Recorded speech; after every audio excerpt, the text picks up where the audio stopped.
ଲୋକମାନଙ୍କର ସମସ୍ୟାକୁ ଶୁଣିବା ଆଉ ତାର ସମାଧାନ କରିବା ଏ ହେଉଛି ରାଜ୍ୟ ସରକାରଙ୍କର ପ୍ରାଥମିକତା। ଆଉ ସେଇଥିପାଇଁ ତୃଣମୂଳ ସ୍ତରରୁ ଜିଲ୍ଲା ରାଜ୍ୟ ପର୍ଯ୍ୟନ୍ତ ଏ ଯେଉଁ ଆମର ଜନଶୁଣାଣିର ଯେଉଁ ବ୍ୟବସ୍ଥା ଅଛି, ଅଭିଯୋଗ ଶୁଣାଣିର ଯେଉଁ ବ୍ୟବସ୍ଥା ଅଛି, ତାକୁ କିଭଳି ଭାବରେ ସୁସମ୍ପର୍କ ପ୍ରତିଷ୍ଠା କରିକି ତାର ସମାଧାନ ରାସ୍ତା ବାହାର କରାଯିବ, ସେଥିପାଇଁ ଆମ ସରକାର ଆଜି ତାକୁ ଶୁଭାରମ୍ଭ କରିଛନ୍ତି, ପୁନର୍ବାର ଆଉ ଥରେ ଚାଲୁ କରିଛନ୍ତି। ବିଶେଷ କରିକି ଆପଣଙ୍କର ମୁଁ ଗୋଟେ କଥା କହିବା ପାଇଁ ଚାହୁଁଛି, ବିଗତ କିଛି ବର୍ଷ ଧରିକି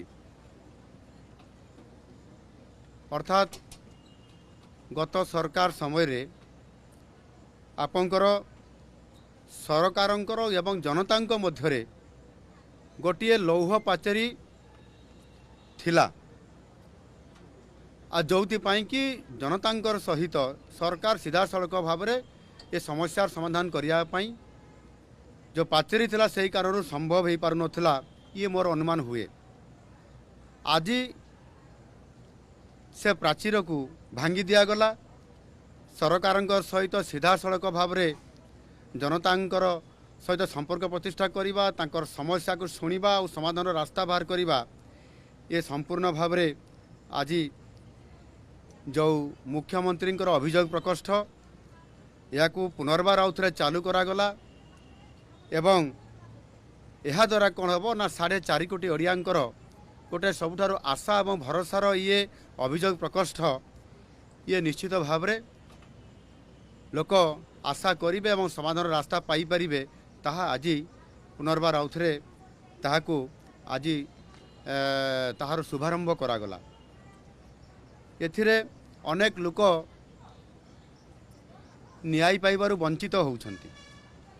ଯଦି ସରକାର ଅଭିଯୋଗ ମାଧ୍ୟମରେ କିଛି କଥାକୁ ନ ଶୁଣିବେ, ତାହେଲେ ନିଶ୍ଚିତ ଭାବରେ ସେମାନଙ୍କର ଭବିଷ୍ୟତ ଅନ୍ଧକାରମୟ ହୋଇଯିବ।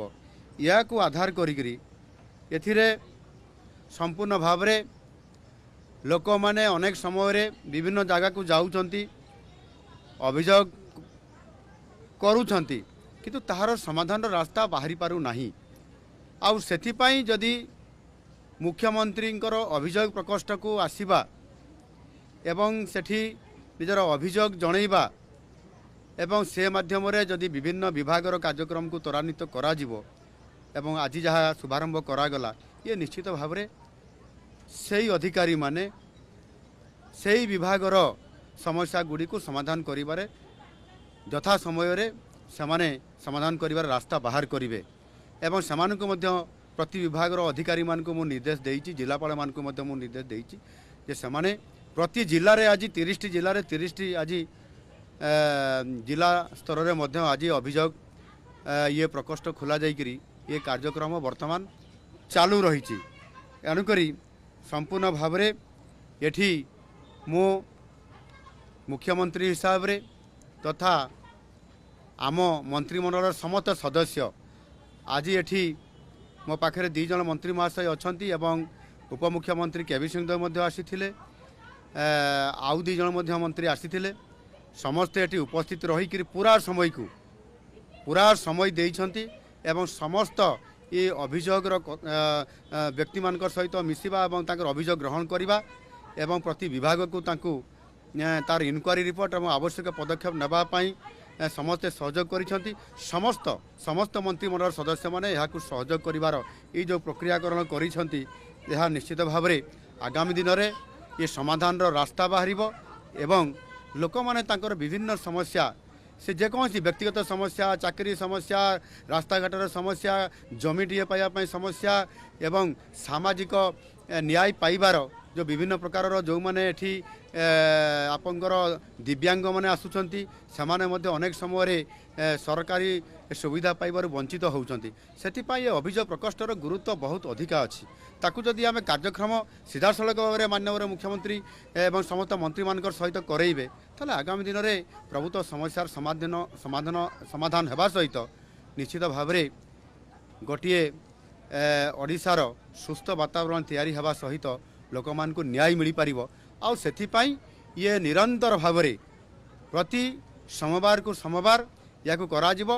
ଏହାକୁ ଆହୁରି ସୁନ୍ଦର ଭାବରେ ଏବଂ ଯଥା ସମୟରେ ତାକୁ ସାରିବା ପାଇଁ ଲୋକମାନଙ୍କର ଏ କାମକୁ ତ୍ୱରାନ୍ୱିତ କରିବା ପାଇଁ ମଧ୍ୟ ଆହୁରି ସୁନ୍ଦର ଭାବରେ କେମିତି ସ୍ମାର୍ଟ ଭାବରେ କରାଯିବ ସେଥିପାଇଁ ମଧ୍ୟ ତାକୁ ଯୋଜନା କରାହେଉଛି। ମୁଁ ଆଶା କରିବି ମୋର ସାରା ଓଡ଼ିଶାର 4 କୋଟି ଲୋକଙ୍କର ପାଖରେ ମୋର ଅପିଲ ଅଛି ଏବଂ ମୁଁ ମଧ୍ୟ ନିବେଦନ କରୁଛି ସେମାନେ ନିଶ୍ଚିତ ଭାବରେ ଆମେ ଯେଉଁ ଗାଇଡ଼ଲାଇନ୍ ଦେଉଛୁ ଯେଉଁ ନୀତି ନିୟମ ଦେଉଛୁ ସେହି ଅନୁସାରେ ସେମାନେ ଆସନ୍ତୁ, ଜିଲ୍ଲାରେ ଭେଟନ୍ତୁ। ଜିଲ୍ଲାରେ ଭେଟିଲେ ଜିଲ୍ଲାରେ ଲୋକଙ୍କର ଗୁହାରି ଯଦି ସେମାନେ ନିଜେ ନିଜ ଏରିଆରେ କରିବେ ତାହେଲେ ଭୁବନେଶ୍ୱର ଲେବୁଲରେ ବା ରାଜ୍ୟ ଲେବୁଲରେ ତାହା ଆପେ ଆପେ କମ୍ ହେଇଯିବ। ଲୋକଙ୍କର ଗୁହାରି ଶୁଣିବାଟା ଜିଲ୍ଲା ଲେବୁଲରେ ବେଶୀ ଆବଶ୍ୟକତା ଅଛି, ତାକୁ କରାହେଉଛି। ଆଗାମୀ ଦିନରେ ମଧ୍ୟ ନିଶ୍ଚିତ କରାଯିବ।